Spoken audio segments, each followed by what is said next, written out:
Bom dia, galera. Tudo bem com vocês?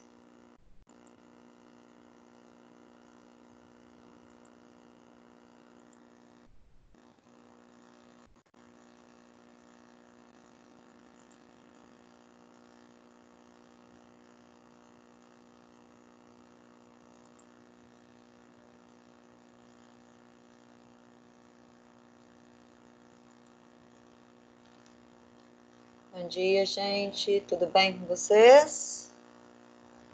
Vocês já estão visualizando? Bom dia. Bom dia. Tudo bem? Como é que estão? Nessa manhãzinha fria, que dá vontade só de ficar quietinho. Não sei se é a minha casa que tá gelada.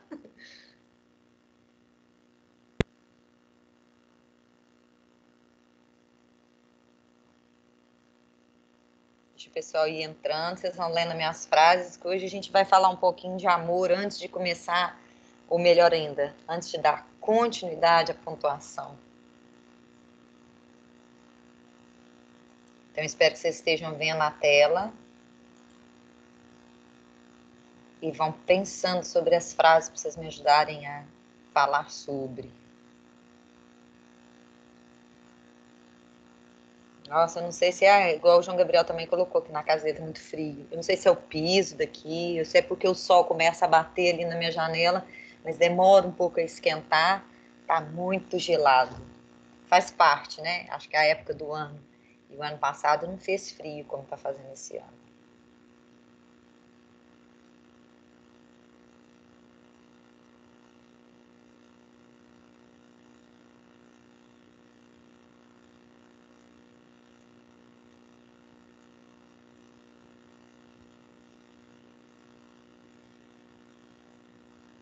Vou esperar dar às 7h30 para a gente começar a falar das frases, mas vocês já podem ir ouvindo, observando o que está escrito, o que tem em comum, o que tem de diferente, se vocês já conhecem algum dos dois autores, ou ambos, né? Porque tem gente aí que deve conhecer todos os dois, que já tinham lido alguma coisa dos dois. Embora um seja brasileiro e o outro não. É bom também esse contraponto, eu acho que enriquece.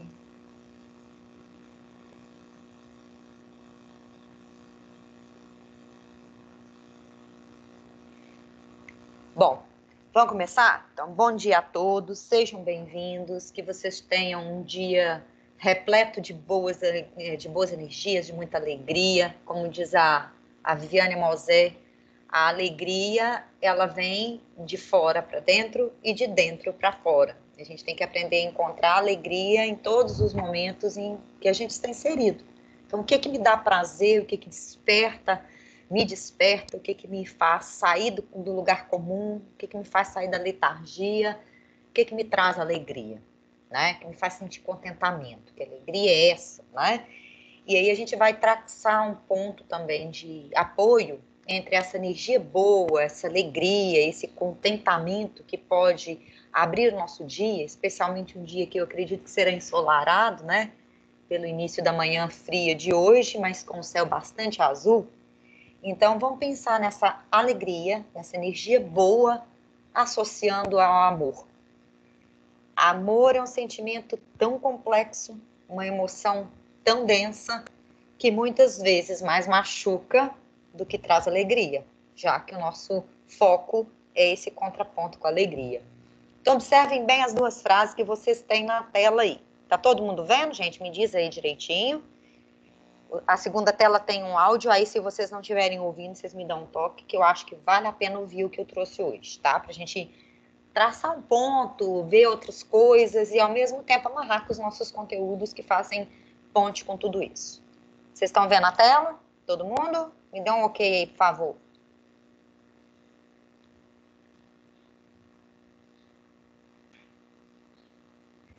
Estão, gente, vendo a tela? Sim, Neide. Ok. Então, vamos falar de amor e eu quero ouvir os comentários de vocês, seja sobre essas, seja sobre o próprio sentimento. Como é que vocês visualizam esse sentimento em si, essa emoção que a gente carrega, tão necessária, tão contraditória, tão complexa, né? Mas também tão importante. Ninguém vive sem amor. né? O ser humano precisa, ele necessita de amar. Então, o primeiro é do Mia Couto, escritor sul-africano, que nasceu em Angola, se não estiver enganado, e que depois mudou e fixou residência em Moçambique. Como são países que falam, né, língua portuguesa, ele vai utilizar o português mais próximo do português de Portugal. Ele é apaixonado pelo Brasil, então está sempre falando e escrevendo coisas direcionadas, né, fazendo ponte com escritores brasileiros, trocando informações com o Brasil. E nesse trechinho, falando de amor, Mia Couto vai trazer para a gente aí. Amar. Não é de amor que careço. Sofro apenas da memória de ter amado. O que mais me dói, porém, é a condenação de um verbo sem futuro. Amar. Por que vocês acham que para ele é uma condenação de um verbo sem futuro? Quem poderia dizer antes da gente pular para o próximo aí, que é do carpinejar?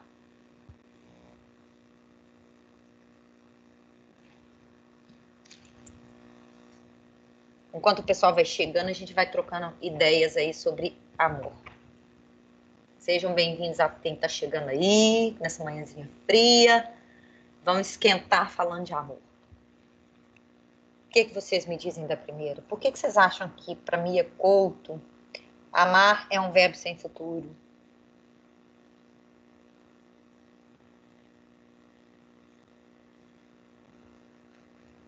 Não vão arriscar, não? Arrisquem, gente. Eu gosto de ouvir vocês, eu acho importante quando vocês se posicionam. Enriquece. Bom, Neide, eu acho que é porque a gente nunca vai parar de amar. Também, e eu acho que ali, de alguma forma, ele não foi correspondido, não. Não houve uma, vamos dizer assim, uma entrega com expectativa frustrada, porque não é de amor que careço. O amor ele tem. Sofro apenas da memória de ter amado. O que mais me dói, porém, é a condenação de um verbo sem futuro. Esse amor para ele não tem futuro, porque provavelmente não tem correspondido, não é correspondido, ou não tem correspondência, né, que a gente também poderia dizer, ou essa pessoa não está mais do lado dele. Quantas vezes a pessoa partiu, literalmente, né? Se foi, ou partiu para uma outra relação, ou partiu do mundo mesmo, literalmente morreu. Então, essa ideia de amar como uma coisa quebrada, né? A ideia do coração partido no fundo, a imagem, gente, eu encontrei na internet dessa forma, já com a frase dele, tá? Mas eu gosto quando a gente tem essa releitura. Quando alguém escolhe uma frase, coloca uma imagem, já está interpretando, né? É uma visualização. O coração está partido, é um amor que feriu, é um amor que está doendo. Agora, mesmo o amor que é correspondido, ele também fere. Como assim? Porque a gente põe expectativa demais no outro. O que é colocar expectativa demais no outro? É esperar demais. A palavra expectativa e a palavra espera têm origens comuns. Então, quando a gente cria expectativas sobre como o outro nos espera, como o outro nos recebe, como a gente quer que o outro haja, eu estou esperando. E esperar nem sempre é receber, né? E a gente tem que lembrar uma coisa muito importante, gente. Independente do amor, da amizade, das nossas relações afetivas como um todo. Ninguém dá o que não tem. Eu só consigo doar emoção, sentimento ou mesmo talento, fazer algo para alguém, quando eu tenho para doar. Se eu não tenho, eu não posso doar. Então, só dá amor quem tem amor. Só dá alegria quem tem alegria. Então, muitas vezes, as nossas expectativas são frustradas ao longo da vida porque a gente espera demais de quem não tem aquilo para dar para gente, certo? Sempre que eu cito essa colocação, né, que a gente cria expectativas demais, as nossas expectativas iniciais são da própria família, pai, mãe, né?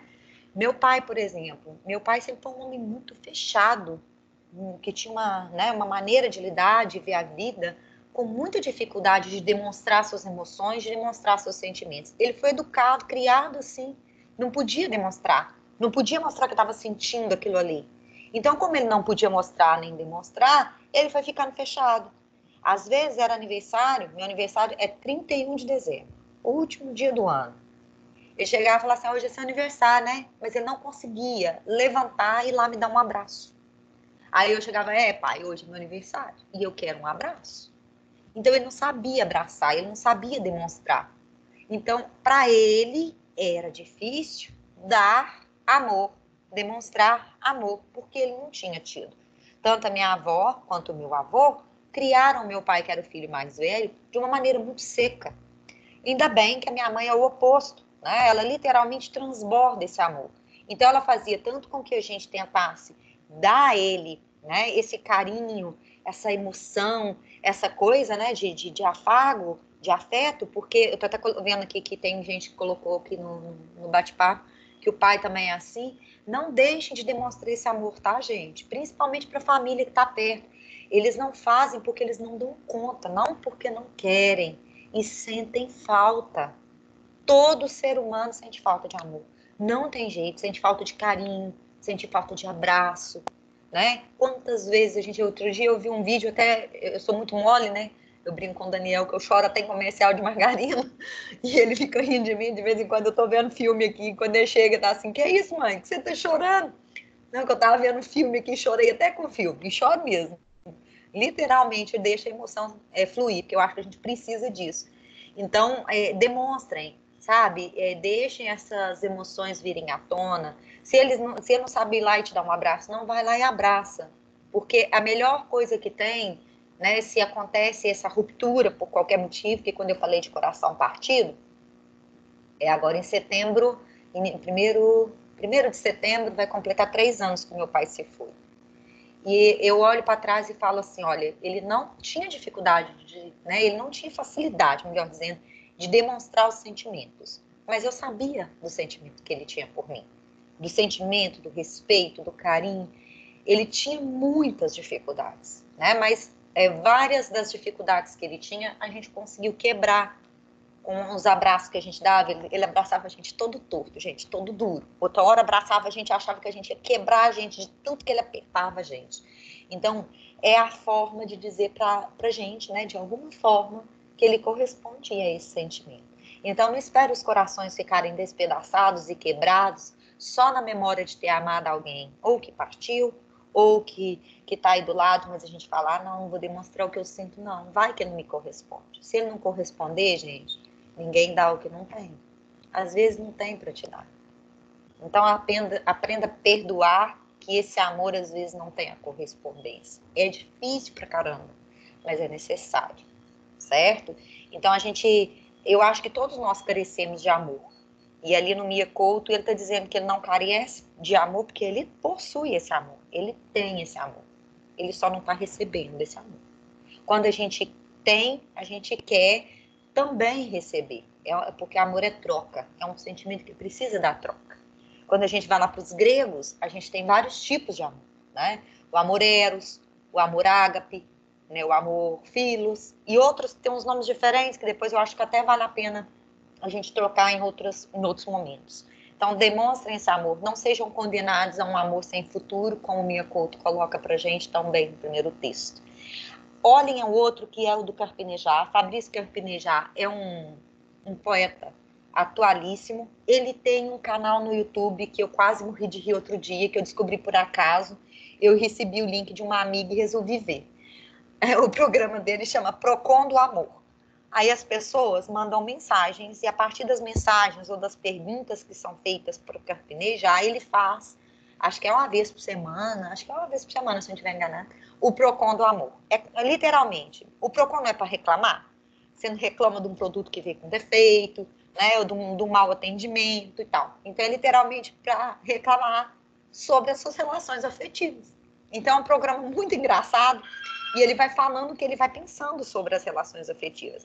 Então, ele vai falar desse amor despedaçado, desse amor mal resolvido. Só um minutinho. Daniel,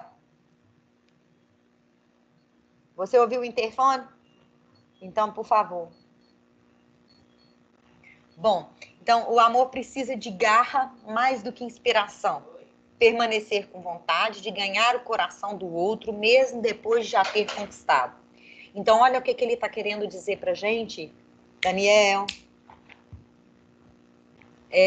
O que ele está querendo dizer para a gente é exatamente esse papel do amor. O amor não está simplesmente na primeira conquista. Não é simplesmente achar, eu conquistei o amor, a pessoa me corresponde, está pronto.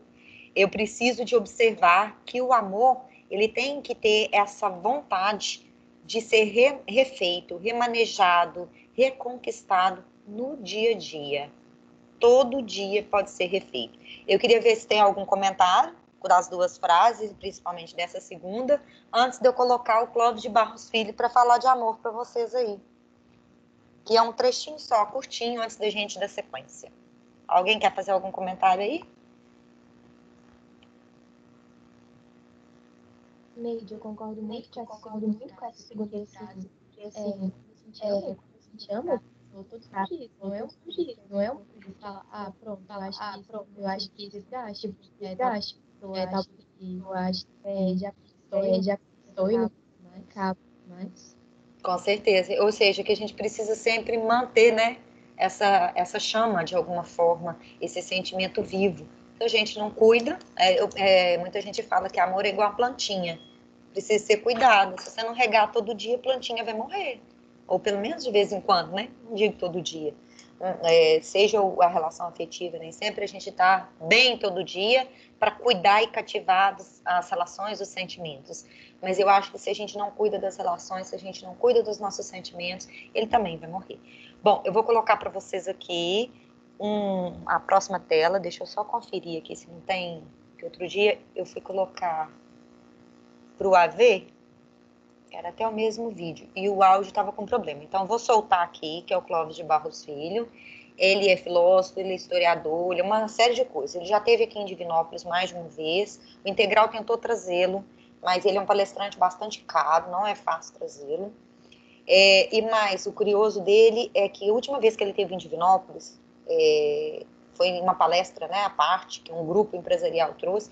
Acho que a família do Theo, se eu não estiver enganada, que trouxe a mãe dele, a Jade, estavam envolvidos, né, acho que é uma empresa, e trouxeram o Clóvis. E na palestra que ele veio dar aqui na última, ele comentou, ele teve muita dificuldade para subir no palco, e depois para descer novamente, e ele comentou que estava ficando cego, que tem uma doença muito séria na visão, nos olhos, e ele estava já com muita dificuldade de ler.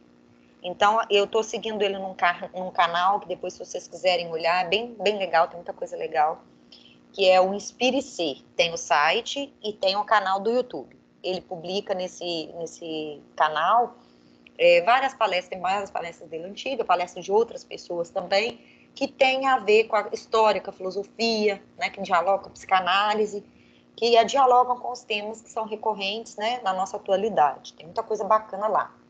E num desses videozinhos curtos que ele está colocando, que chama Despertar Inspirado, toda manhã ele publica um, com exceção de sábado e domingo, ele fez uma homenagem ao pai dele, falando dessa relação afetiva, da importância da gente cativar e cuidar das nossas relações, especialmente familiares e emocionais, afetivas de uma maneira geral.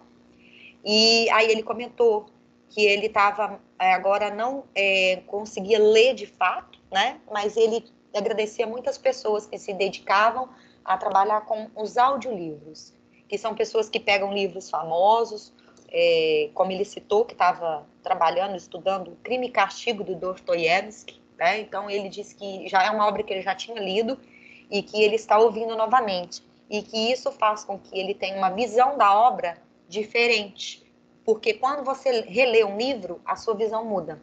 Quando você ouve uma coisa a primeira vez, a sua percepção é uma. Quando você ouve novamente, muitas vezes a sua percepção está mais amadurecida, e aí você tem um acréscimo em cima disso. Esse vídeo é um vídeo um pouco mais antigo, é da Casa do Saber, vale a pena entrar depois no canal do YouTube. Para questões de redação, por exemplo, eles trazem psiquiatra, psicanalista, psicólogo, historiador, filósofo, sociólogo, antropólogo, para falar. Então, são vídeos normalmente relativamente curtos, da Casa do Saber, sobre temas recorrentes. Às vezes, eles fazem uma roda de bate-papo. E mesmo na questão da pandemia, eles têm mantido vídeos muito bacanas. Esse é um pouco mais antigo, porque eu queria algo com o tema do amor. Como eu tinha apresentado isso aqui para o AD, eu acho que na outra aula nossa eu comentei com vocês na sexta-feira que eu queria colocar, então por isso que eu trouxe na nossa aula de hoje. Se amor é desejo, desejo será o quê, então?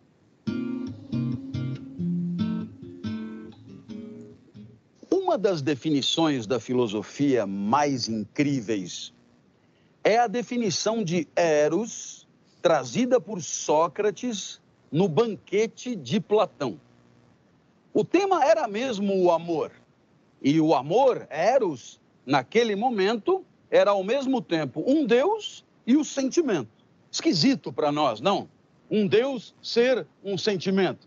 Nós que estamos acostumados a deuses com barba, deuses que se deslocam, que moram na rua tal, que têm discípulos, né? Um Deus é um sentimento. Mas assim, Eros era considerado, ao mesmo tempo, um Deus e um sentimento. E muita gente vai dar a sua definição, falar a respeito. Sócrates chega atrasado e vai propor uma definição que atravessa os séculos. Amar é desejar. Nossa, que bacana! Quer dizer, olha que simplicidade. Você ama aquilo que deseja, você ama aquele que deseja, você ama enquanto deseja, ama na intensidade que deseja. A má notícia é que quando o desejo acaba, o amor acabou também. Pensa você em alguma coisa que você deseja agora, é o que você ama nesse momento. Claro, a pergunta que cabe fazer na linha seguinte: se amor é desejo, desejo será o quê, então? E a resposta, ela vem com grande clareza. O desejo é energia que disponibilizamos para buscar aquilo que nos faz falta. E agora você tem a equação completa. Você ama o que deseja e deseja o que não tem. Portanto, o amor é sempre uma espécie de desencontro, não é? O amor é sempre imaginado, pensado e cogitado, mas jamais encontrado de carne e osso. Porque se amor é desejo, então logo você tem o que deseja, desaparece o desejo e desaparece o amor junto. Pense num brinquedo de criança, a criança quer, um brinquedinho eletrônico, no Natal ela ganha e imediatamente o brinquedo vai para um baú, num baú de desejos assassinados pela presença, num baú de desejos mortos pelo consumo. Agora a criança ama um outro brinquedo, o brinquedo ganho pelo primo, porque esse ela não tem. Amor é desejo, desejo é o que você não tem, por isso você ama tanto a cunhada, ama tanto o emprego que não é o seu, ama tanto o carro da concessionária, ama tanto o apartamento do seu primo, mas não consegue amar as coisas que tanto fazem parte da tua vida. Elas são indesejáveis e por isso elas são impossíveis de amar, pelo menos segundo Platão. Tenho a nítida impressão que a vida lembra muito aquele fliperama que você vai dirigindo e o mundo vai vindo cada vez mais rápido e aparecendo na sua frente.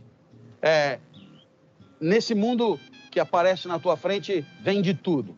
Coisas que encaixam bem com você e aí criam com você uma certa harmonia, aumentando tua energia para viver, e coisas que te decompõem, coisas que te apequenam, te brocham, te aniquilam, te aproximam da morte. E assim você vai, muitas das coisas que você encontra, você não escolheu encontrar, a imensa maioria. Assim você pega o carro, sai andando, quase tudo que passa na frente do carro, você não escolheu que passasse. Portanto, as alegrias e as tristezas dependem muito do acaso. Mas algumas coisas você escolhe, algumas coisas você pode decidir. É isso que está na tua mão, é isso que depende da tua decisão. Uma delas é inscrever-se nos canais aqui da Casa do Saber para ouvir essas mensagens. Você tem essa opção e essa opção será alegradora para você. Vai na contramão do senso comum, na contramão da idiotice reinante, na contramão daquilo que é o óbvio encontrar em qualquer lugar. Tem que ser alegrador e você pode escolher. Deixe para a tristeza quando o mundo se impõe. Preocupe-se com a sua alegria e tome decisões alegradoras. Uma delas, eu tenho certeza, é essa.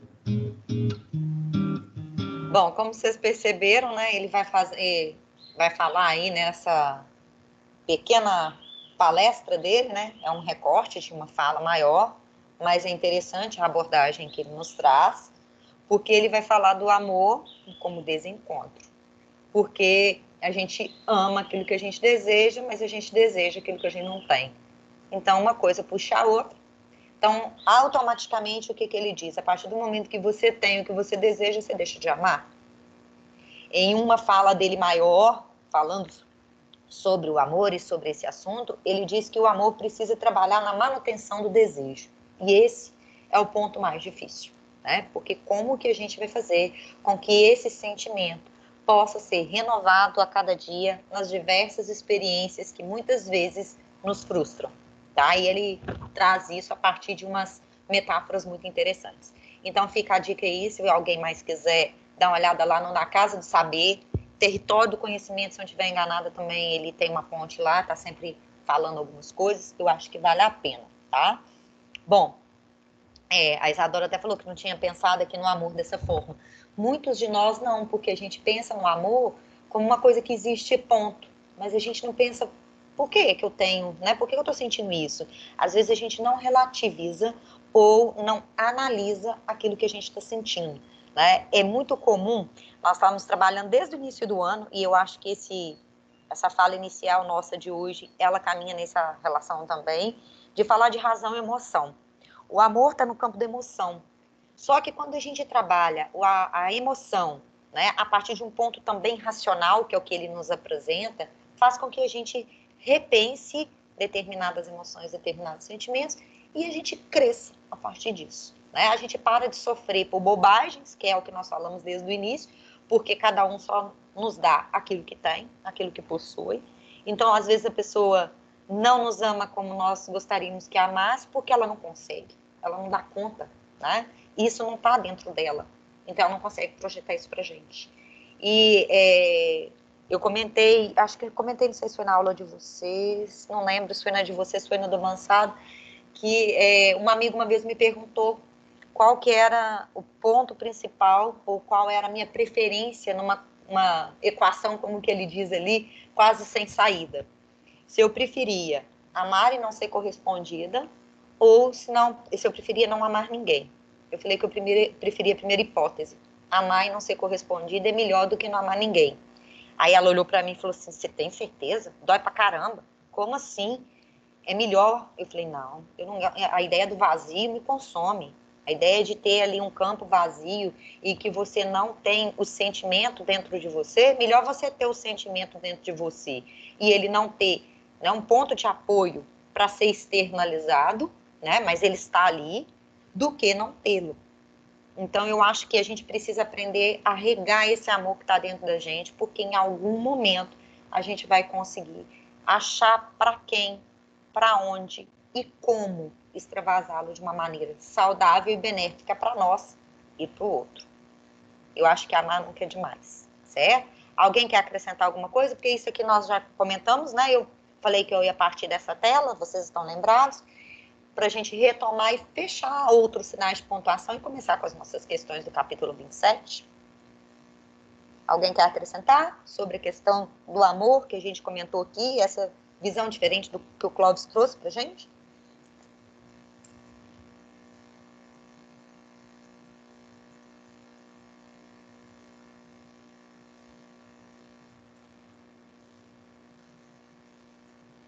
Vou prosseguir. Qualquer coisa vocês me avisam, tá, gente? Porque ficam tão caladinhos, é ruim. A gente olhando para essa tela aqui dá uma sensação muito estranha. Acho que não tem ninguém aí, embora tenha, né? Bom, a gente falou na outra aula, na aula de sexta-feira, sobre vários sinais de pontuação. A vírgula, um dos mais, né, amplos, significativos, que a gente tem maior dificuldade de empregar. O ponto e vírgula, que muitas vezes a gente não emprega porque a gente não sabe seu uso, nós comentamos na outra aula. E aqui na tela nós temos 3 relações, né, de pontuação aí que eu acho importante, que é o ponto de interrogação e o ponto de exclamação, fundamentais para a gente dar sentido às frases que a gente está empregando. Lembrar que num texto dissertativo argumentativo, estilo Enem, eu vou usar muito o ponto e o ponto de interrogação. Raramente eu vou usar nesse tipo de texto um ponto de exclamação. Ah, então eu não posso usar a exclamação no meu texto dissertativo argumentativo? Se for com foco Enem, não deve. Por quê? Porque a exclamação, vocês estão observando no finalzinho ali, emprega-se no final de frases exclamativas com a finalidade de indicar estados emocionais, espanto, surpresa, dor, alegria, súplica. Isso não cabe no texto dissertativo argumentativo. Cabe pergunta? Cabe, desde que eu não feche meu texto dissertativo argumentativo com uma pergunta. Por quê? Porque eu posso utilizar a pergunta retórica, eu posso usar a questão da interrogação no meio do meu texto, né? As interrogativas diretas, como está falando ali, desde que eu questione o que está sendo perguntado. Ou eu estou questionando, eu vou relativizar, eu vou relacionar através de argumentos algumas possibilidades de resposta para a minha pergunta. Então, cabe, beleza? Então, atenção com o ponto e o ponto de interrogação presentes no texto citativo argumentativo, e o ponto de exclamação fica para outras modalidades, outros tipos de texto. Cabe em tirinha, cabe em charge, muito comum nesse tipo de texto. Por quê? Porque tem a ideia aí do espanto, da surpresa, né? Do papel interpretativo, significativo, papel semântico que a gente chama desse sinal de pontuação em si. Aparece bastante também na poesia, por causa dessa coisa do lado emocional que é transbordante na poesia. Ah, mas pode aparecer num texto literário, por exemplo, um texto da Clarice Lispector, um texto do Guimarães Rosa, ou de outro autor em si? Claro que pode. E muitas vezes vai acontecer, tá? Bom, 2 pontos. Esse também eu joguei no finalzinho da aula passada, mas eu acho importante retomar, porque eu só iniciei e ficou picado. Então, eu prefiro retomar e a gente fazer um fechamento dos últimos sinais de pontuação. Para que servem os 2 pontos? Os 2 pontos é usado para introduzir palavras, expressões, orações. Então, quando a gente está falando lá da oração apositiva que a gente estudou no período composto, os 2 pontos são determinantes. Citações. Essa frase que vocês estão vendo embaixo é uma citação. O que é uma citação? Quando eu faço a inserção da aspas e eu marco, por exemplo, né, de quem é a minha frase, isso fica muito fácil para eu perceber que é uma citação. Porque quem disse isso daqui que está entre aspas? Graciliano Ramos. Como é que eu sei? Pelo nome dele inserido aqui e pela inserção da aspas. Então, mesmo que tenha qualquer tipo de erro, qualquer tipo de recorrência de uma palavra que é desconhecida, isso foi feito por esse autor. Às vezes a gente coloca até a obra, dependendo da colocação, da citação, do tipo de inserção que eu estou fazendo no meu texto. Então, citações que servem para enumerar. Lembrar que a enumeração ela é muito comum quando vocês estão fazendo um esquema. Vão colocar aí, vocês fizeram uma experiência no laboratório com a Ariadne e vão descrever a experiência. Aí no corpo, né, vocês têm que colocar lá quais foram os elementos, objetos, até mesmo substâncias que vocês precisaram para fazer determinada experiência na química. Então, vocês vão separar um item do outro por ponto e vírgula, mas antes de colocar, foi utilizado 2 pontos. Então, vai haver discriminação do que é, com números, com asterisco, com a bolinha, né, ou com um sinalzinho ali. Vocês podem usar os elementos para construir o chamado esquema de divisão ou de organização da experiência que vocês estão transportando para a forma escrita. Então, porque na oralidade a gente usa determinados recursos, um deles é a entonação, e na escrita eu vou precisar da pontuação, que embora pareça bobagem, faz toda a diferença para se interpretar qualquer trecho de texto. Observe aí a frase do Graciliano Ramos que está na tela de vocês. Lembrei-me do nome e do tipo. Olha lá os 2 pontos. Era João Francisco Gregório, caboclo robusto, desconfiado. Então, que tipo era esse, né? Ele está explicando. Observe que essa descrição que ele faz ali está relacionada à palavra tipo. Ele está esclarecendo algo que foi dito anteriormente. É um dos recursos dos 2 pontos. Bom, aspas. Aspas é muito importante saber usar e usá-la a meu favor. Eu tenho mais de uma ocorrência. Nós acabamos de falar de uma ali na frase, né? Que foi foco principal dos 2 pontos. Ela aparecia inserida entre aspas e eu já comentei por quê. Por que as aspas foram utilizadas? Porque trata-se, naquele caso, de uma citação, uma chamada citação literal. Qual a diferença da chamada citação literal ou, né, aquela que é ipsis literis, puxando do latim, idêntica ao que o autor disse, ou aquela que é chamada citação indireta ou não literal, quando você me diz uma coisa e eu conto o que você me disse para uma outra pessoa com as minhas palavras. Eu estou fazendo referência a você, foi você que disse, né? Mas eu estou construindo isso de uma outra forma. Quando Clóvis de Barros Filho falou sobre o amor como um desencontro, ele citou Platão e falou da relativização do amor visto por Platão, né? Quando ele fala lá que para Platão, o amor era um deus. Lembra dessa colocação? Então, ali está com as palavras do Clóvis de Barros Filho, certo? Mas há uma referência a Platão. que é um filósofo, né, antigo. Então, aí você consegue visualizar várias citações ou várias situações que nos inserem citações diretas e indiretas. Não tem jeito de escrever um texto sem essa relação intertextual, sem fazer uso de citação. A gente faz isso o tempo todo. Algumas conscientemente, outras de maneira inconsciente. Por quê? Porque quando eu escrevo um texto, eu tenho ali um monte de coisa que eu li, que eu vi, que eu ouvi e que vai fazer parte do assunto ali. De alguma forma, aquilo ali me trouxe ou me possibilitou redigir sobre aquilo ali, certo? Então, essas citações são importantíssimas. Aspas, né, nas citações é quando a gente tem a chamada citação literal, ou a citação daquilo que o autor diz exatamente como ele nos diz.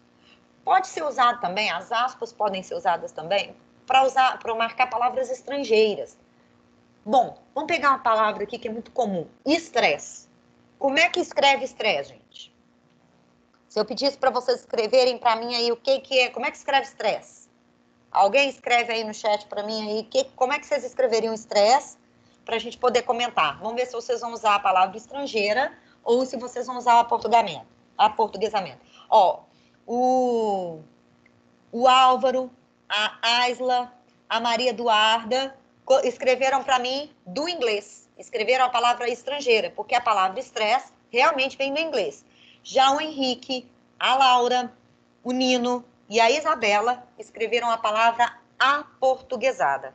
Se vocês estiverem escrevendo um texto para a Clícia, vocês vão ter que usar a segunda frase, a segunda palavra, a palavra que os últimos aí escreveram, com um E no início e um E no final. Por quê? Porque essa palavra foi aportuguesada. Ela foi incorporada como neologismo, como uma palavra nova, no nosso vocabulário de língua portuguesa. Então, como nós escrevemos, né, para ser avaliado numa prova, por exemplo, eu tenho que escrever a forma aportuguesada dessa palavra. Então, estresse, como vocês escreveram, e para mim, tem que ter esse E no início e esse E no final. E se por acaso eu usasse a fórmula que o Álvaro escreveu para mim, que foi o primeiro aluno que respondeu aí no nosso bate-papo, eu poderia fazer essa inserção?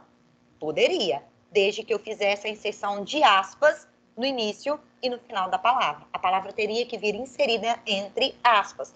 Para quê? Para que o meu leitor percebesse que eu sei que é uma palavra estrangeira, mas eu preferi usar a sua forma estrangeira devido a determinada abordagem que o meu texto vai trazer.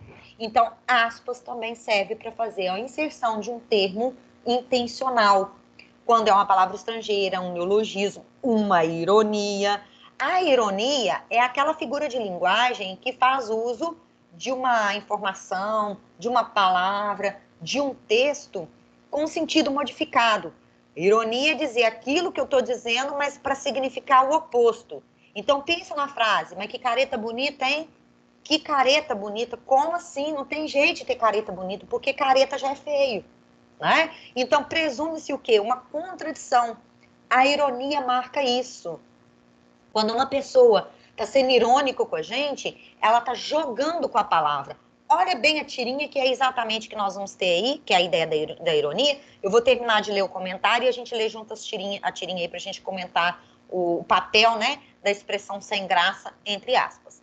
Para indicar mudança de interlocutor nos diálogos. Isso aqui é interessante para vocês observarem o papel, por exemplo, das aspas, quando eu estou inserindo fala. É muito comum eu usar 2 pontos, travessão e colocar a fala do personagem. Mas eu posso também fazer a inserção da fala do personagem entre aspas. Muito comum. Vocês estão vendo o Jornal Nacional. Aí o William Bonner descobriu ou colocou a gravação de um trecho de determinada pessoa falando ou alguma coisa que foi revelada automaticamente. Aí vai aparecer o uso, né, das aspas na reprodução e a fotinha da pessoa, porque o diálogo que está ali, às vezes o áudio não está muito claro, eles colocam por escrito. Então, as aspas, nesse caso, vai servir para marcar ali bem pontualmente, bem claramente para o telespectador que a fala não é do jornal, é daquela pessoa a qual o jornal está se referindo, tá? Então, por isso, interlocutor nos diálogos. Quando o termo não é muito preciso para o contexto, aí é muito próximo com a ideia de ironia, tá? Pode ser ironia ou não. Quando eu quero usar uma palavra, mas eu não acho a palavra exata, e aquela palavra cabe, mas não exatamente, eu posso fazer inserção de aspas também, que é a última abordagem ali antes da nossa tirinha. Então, como se pode observar nesse trecho ou nessa tirinha? Vocês vão ver exatamente o que está aí, ó. O que eu tenho nessa tirinha? Trupe, me ajuda a dar um nome para minha lagartixa de estimação? Que tal sem graça? Então, na verdade, não achou um nome específico, né? E convenhamos, provavelmente a personagem aí de verde, né, que deu o nome para lagartixa, ela tem ali uma relação de estima pela lagartixa, mas o colega, o amiguinho dela aí, não considera da mesma forma. Então, ele não conseguiu achar uma expressão muito precisa, muito clara, ou ele está brincando com a ironia. Ele achou, de fato, a lagartixa sem graça, que também cabe nessa interpretação. Beleza? Ficou claro o uso da aspas? Neide. Oh, Não tô conseguindo o nome no chat. Aí eu só pra falar que eu tô aqui mesmo. Não, mas a hora que você entra, aparece para mim. É porque nem sempre o Teams, gente, tem essas coisas, tá? Tem umas falhas. Semana passada, eu sempre marco agendo todas as minhas aulas na quinta-feira. Porque eu tenho uma brechinha, aí eu faço toda a programação da semana e faço o lançamento lá. O Teams deu uma zebra. Nossa, eu sofri durante horas. Eu consegui terminar o agendamento, já era quase 10 horas da noite. Então, o programa passou por algum tipo de atualização e nem sempre ele vai estar 100%. Então, se vocês notarem alguma falha, manda depois, por exemplo, às vezes eu não consegui entrar ali, eu não consegui mandar meu nome, manda para mim depois lá, que vocês entraram, que vocês tentaram, teve falha, pode colocar aí para mim, porque à medida que eu for avaliando o Teams, eu vou colocando as observações a respeito, tá? O professor, como organizador, ele sempre avalia as reuniões. Como é que foi aquela reunião? Se o áudio estava bom, eu estou vendo que duas pessoas que tentaram falar, o áudio estava picado. Na hora que eu avalio o final da reunião, eu coloco que o áudio não estava legal, nisso, porque eles vão dar manutenção e vão ajustando isso, tá? Aqui, ó, tá vendo? A Clara tá colocando aqui. Teve um dia que a opção do microfone sumiu para mim. Tive que sair da live, mas deu tudo certo. Então, acontece também. Se vocês verificarem algum tipo de falha, sai e entra de novo. Pelo menos nas minhas, eu visualizo aqui. Eu sei que há algum problema que vocês estão tendo com a questão da tecnologia. Não é uma questão de resistência à questão da aula em si. Então, são coisas que podem acontecer e que a gente vai ajustando, né? Ou seja, quantas vezes vocês estão apresentando um trabalho que precisa de tecnologia e a tecnologia te larga da mão, né? Isso acontece bastante, infelizmente, e a gente tem que aprender a se ajustar naquilo que for possível, certo? Então, você não precisa ficar preocupado, não. Pode acontecer e aí a gente ajusta. Eu vou dar uma acelerada para falar do finalzinho, porque já são 8h10 e nossa aula termina 8h15, não é isso? Mas eu acredito que eu fecho os sinais de pontuação, talvez não dê tempo de eu aprofundar nas questões. Aí na nossa aula de sexta-feira, que é a próxima, vocês façam as questões, marquem as dúvidas para a gente trabalhar em cima desse ajuste, beleza? Parênteses. Curioso, eu posso usar parênteses no texto? Posso, mas eu tenho que usar com parcimônia, com bom senso. Redações de estilo Enem, evitem a inserção do parênteses. Por quê? Aquilo que está entre parênteses, gente, ele pode ser suprimido do texto. Então, se não precisa, para que eu coloco? Então, eu quero colocar aquilo ali, eu acrescento uma informação, tem um valor de aposto, insere entre vírgulas. Observe que na construção da frase de baixo, que o Alcântara Machado, melhor dizendo, ele utilizou dois termos entre parênteses, dá para a gente substituir por uso da dupla vírgula, o termo inserido entre vírgula, ou entre travessões, também cabe. O uso de travessões excessivo na redação do Enem também não é muito positivo. Eu posso usar? Posso, mas eu não devo usar. Sei lá, meu texto tem 4 parágrafos, eu usei 3 vezes. É muito, entendeu? Usa o parêntese, usa o duplo travessão num caso, usa o dupla vírgula no outro, e evitem o parêntese na redação estilo Enem. Mas eu estou escrevendo para o professor, por exemplo, uma dúvida, e eu resolvi colocar um trecho entre parênteses. Posso? Pode, não tem problema nenhum. Vai ficar mais claro para o outro aquilo que você pensou ou quis esclarecer. Mas no texto dissertativo argumentativo, isso tem uma interpretação que é excesso, então não deve usar, tá? Eu estou lembrando disso porque à medida que a gente vai falando dos sinais de pontuação, a gente vai falando do seu uso, que eu acho que é o que faz mais sentido, né? Ver por ver não faz sentido. Então, observe, são empregados para separar em um período palavras ou frases explicativas e nas indicações bibliográficas. Então, nas indicações bibliográficas, eu vou fazer o uso, como vocês estão vendo aqui, e na outra lá, que era do Graciliano Ramos, né, se eu não estiver enganado, também foi feita essa mesma inserção. Então, depois do jantar, mal servido, seu Dagoberto saiu do grande hotel e pensão do sol, familiar, palitando os dentes caninos. Então, observem que mal servido e familiar poderia ter visto ou ter sido inserido entre vírgulas ou com duplo travessão.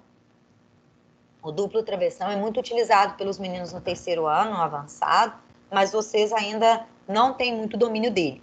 Faz parte, né, aprimorar isso. E aí, opa, peraí, que é exatamente o travessão, eu pus o exemplo antes.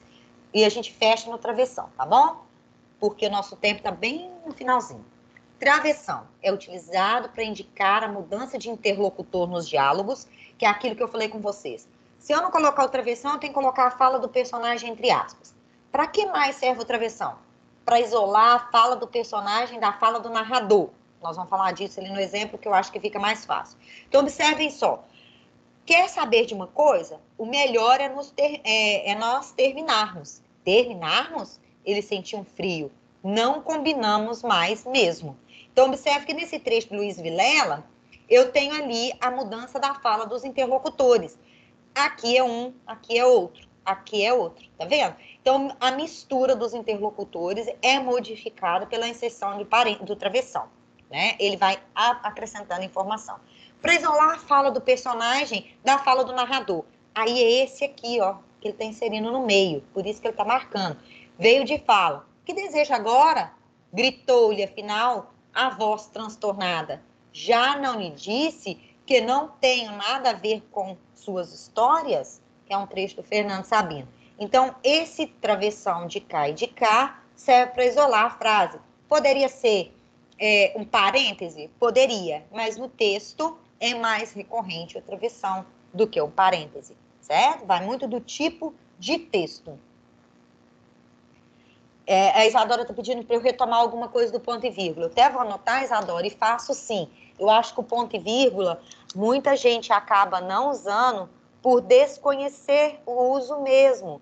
E eu acho que é um ganho de peso quando a gente faz uso do ponto e vírgula e utiliza isso adequadamente. Então, eu anotei aqui, eu faço de novo a inserção da minha fala anterior e vou trazer um exemplo novo, incorporado, porque amplia aquilo que a gente já falou antes de a gente partir para as questões da nossa aula de sexta. Valeu o pedido aí, porque aí eu vou percebendo e colocando o que vocês também têm necessidade de saber.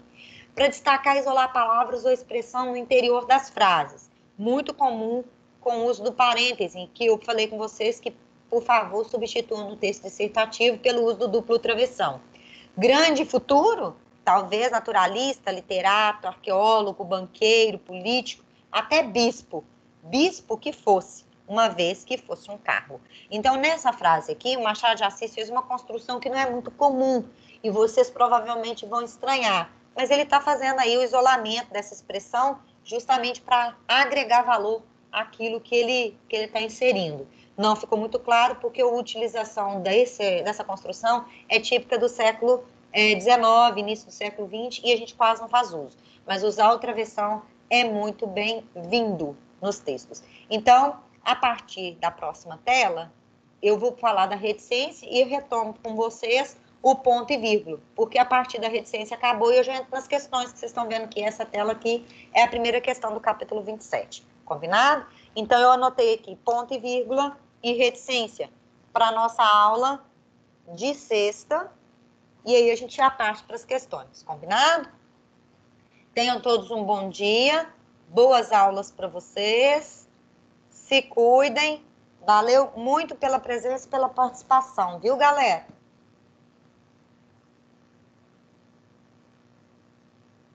Muito obrigada a vocês pela presença. Valeu!